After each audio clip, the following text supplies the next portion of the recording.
Hello दोस्तों, नमस्कार। हमारा यूट्यूब चैनल मैथ एक्सपर्ट में आपका स्वागत है। आज हम बात करने वाले हैं दोस्त क्लास 10th की मैथ विषय है जिसमें त्रिकोणमिति एक चैप्टर है, उसके बारे में बात करने वाले हैं। त्रिकोणमिति का जो मतलब होता है, तीन कोणों की माप त्रिकोणमिति होती है। ठीक है। अब इसमें जो है ऐसे बहुत सारे सवाल जिसके बारे में हम बात करने वाले हैं। और शुरुआत होती है जो है त्रिकोणमितीय अनुपात से। तो त्रिकोणमितीय अनुपात जो होता है वो मुख्य रूप से जो होती है वो 6 होती है। त्रिकोणमितीय अनुपात जो होती है वो मुख्य रूप से 6 होती है, जिसके बारे में बात करने वाले हैं कौन कौन होते हैं। त्रिकोणमितीय अनुपात ये मुख्य रूप से जो होते हैं वो 6 तरह के होते हैं। फर्स्ट जो होता है वो होता है साइन थीटा, और सेकंड होता है कॉस थीटा, और थर्ड होता है टेन थीटा। और जो नेक्स्ट जो तीन होते हैं वो इन सभी के अपोजिट होते हैं। जैसे ये 4 नंबर है, 4 क्या होता है, साइन का अपोजिट होता है, मतलब कॉसिक थीटा होता है। और पांचवा जो है सेक थीटा होता है, और छठा जो है कॉट थीटा होता है। कॉट थीटा जो होता है टेन का अपोजिट होता है। ठीक है। तो ये त्रिकोणमितीय अनुपात होती हैं। मेन चीज़ जो त्रिकोणमितीय है वो एक समकोण त्रिभुज पर सारी चीज़ें डिपेंड होती है, और इसी के अकॉर्डिंग जो होती है सारे फार्मूले सवाल जो इसी पे लगते हैं। जैसे मान लो ए बी सी एक समकोण त्रिभुज है, मान लिया जाए समकोण त्रिभुज है, तो इस भाग को बोला जाता है कर्ण बोलते हैं। कर्ण में कोई परिवर्तन, कर्ण भुजा में कोई परिवर्तन नहीं होती है, बस केवल जब ये थीटा कोण लिया जाएगा तो कोण की जो सामने वाली भुजा ली जाती है वो हमेशा लंब होती है, और नीचे वाला आपका आधार होती है। अगर कोई परिवर्तन होता है तो लंब और आधार में होता है। ठीक है। अगर इसमें कोण ये ले लिया जाएगा तो लंब ये हो जाता है आधार वाला, और आधार यहाँ हो जाता है। अब बात करते हैं, ये तो हो गया। अब जो चीज़ें होती है, ये साइन थीटा बराबर जो होता है वो होता है थीटा लिया गया तो लंब ये हुआ ए बी, और आधार ये हुआ बी सी, और कर्ण हुआ ए सी। तो साइन थीटा बराबर होता है, ये होता है लंब बटे कर्ण होता है। क्या होता है, लंब बटे कर्ण होता है। और cos थीटा बराबर होता है आधार बटे कर्ण, आधार अपॉन कर्ण होता है। और tan थीटा बराबर जो होता है वो होता है लंब बटे लंब अपॉन आधार होता है। ये कब होगा, जब थीटा ये वाली कोण लिया जाएगा, थीटा सी वाले को पॉइंट को थीटा कोण लिया जाएगा तो लंब ये होगा। अगर यहाँ थीटा ले लिया जाता है, ये कोण यहाँ थीटा ले लिया जाएगा ए वाले पॉइंट को, तो लंब इसके सामने वाली। ध्यान, मुख्य बात ये होती है कि जो कोण की सामने वाली भुजा होती है वो लंब होती है। ठीक है। अब टेन हो गया, कॉट जो होता है टेन, और एक हो गया कोसेक।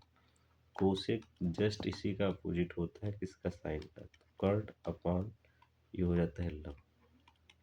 और नेक्स्ट है सेक थीटा। सेक क्या होता है, कॉस का अपोजिट होता है। कर्ण अपॉन क्या हो जाता है, आधार हो जाता है। ठीक। और ये कॉट थीटा जो होता है वो टेन का अपोजिट होता है, जो आधार बाई क्या हो जाता है, आधार अपॉन हो जाता है लंब। ठीक। ये टोटल चीज़ें हो गई। ये शुरुआती है ट्रिग्नोमेट्री के जो चैप्टर के पहले ये सब चीज़ें आपको आनी चाहिए, आगे तभी आप इसके क्वेश्चन सॉल्व कर सकते हैं। अब मुख्य बात जो होती है, जैसे अपोजिट कहा जाता है, तो मान लिया जाए कि साइन थीटा है, और साइन थीटा का जो अपोजिट होता है लिखा जाता है 1 बाई कोसिक थीटा।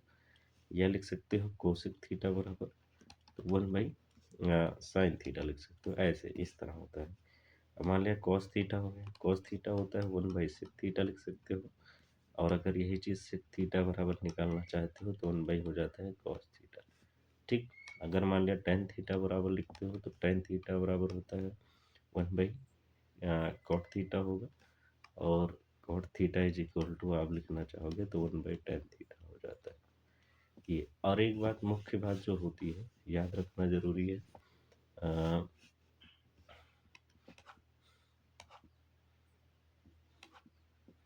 मुख्य बात जरूरी ये है कि जो है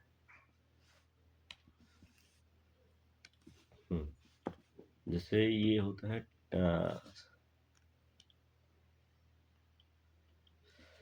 tan थीटा बराबर, tan थीटा बराबर एक और होता है जो होता है sin theta upon cos theta, ठीक है। एक ये फार्मूला होता है। और अगर इसी का कॉट इसी का tan का अपोजिट कॉट होता है, कॉट बराबर लिखोगे तो ये भी बदल जाएगा कि sin theta upon cos theta हो जाता है, ठीक है। चलो, तो ये हो गई त्रिकोणमिति की शुरुआती चीजें। अब मान लिया जाए कोई ऐसे सवाल है जिसके बारे में आपको निकालना हो, ठीक है। तो जैसे माना जाए कि कोई सवाल है, मान लो त्रिभुज ए बी सी एक त्रिभुज है, ठीक, जिसमें कहा है कोण बी बराबर 90 है, ठीक।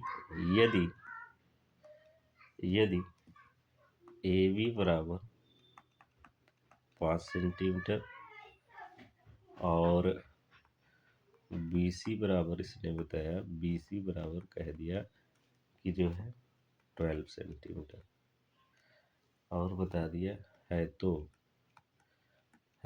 कहा कि निम्नलिखित के मान ज्ञात कीजिए। है तो कह रहा है कि साइन ए कॉस ए और कॉट ए कोसेक सी और सेक सी और टेन सी का मान ज्ञात कीजिए, टेन सी का मान ज्ञात कीजिए।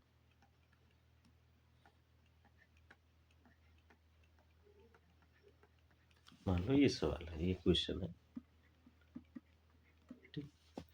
अब ये क्वेश्चन है तो क्वेश्चन के बारे में पहली बात है जो हमने पहले शुरुआत में ही मैं बता चुका हूँ, वैसे वो सब आपको पहले से ही आना चाहिए, या तो आपको समझना ज़रूरी है। और इस चैप्टर से जो है एग्जाम में काफ़ी सवाल पूछे जाते हैं और अच्छे अंक मिलते हैं लगभग, और चैप्टर की तरफ आपकी इच्छा, ठीक है। अब इस सवाल में बात करते हैं। तो इन्होंने क्या कहा कि ए बी सी एक त्रिभुज है, तो आप एक त्रिभुज बना लीजिए, त्रिभुज बना लेते हैं। ध्यान रखिएगा थोड़ा सा, इस पे बहुत कल नहीं बनता है लेकिन मैं कोशिश कर रहा हूँ। जिसमें इन्होंने बताया बी को 90 अंश, तो जहाँ 90 अंश बनता है वो आपका बी रहेगा। तो यहाँ मान लो ए बी और सी, ये कोड मान लिया जाए। अब इन्होंने क्या बताया है कि ए बी का जो वैल्यू है वो 5 सेंटीमीटर है, ठीक है। ए बी का जो मान है वो 5 सेंटीमीटर है और बी सी का जो मान है वो 12 सेंटीमीटर है, ठीक।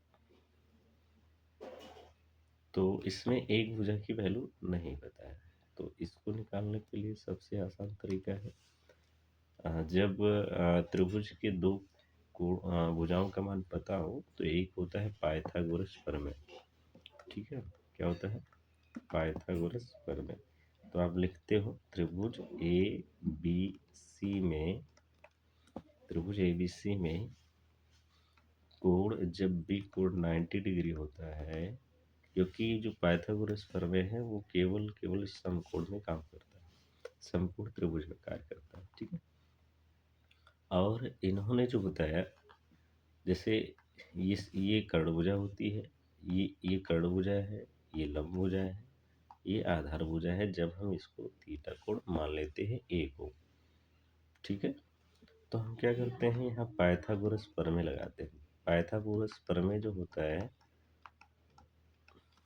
प्रमेय से ये जो होता है वो केवल त्रिभुज की एक भुजा की वैल्यू निकालने के लिए किया जाता है इसका काम।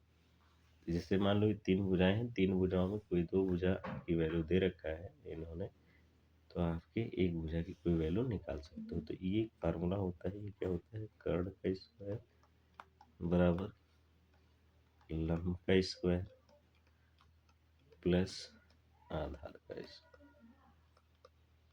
ठीक, ये आपको हिंदी में याद रखेंगे तो आपके लिए बहुत बेहतर रहेगा। क्यों? क्योंकि जैसे मान लो जैसे इसमें कर्ण जो भुजा है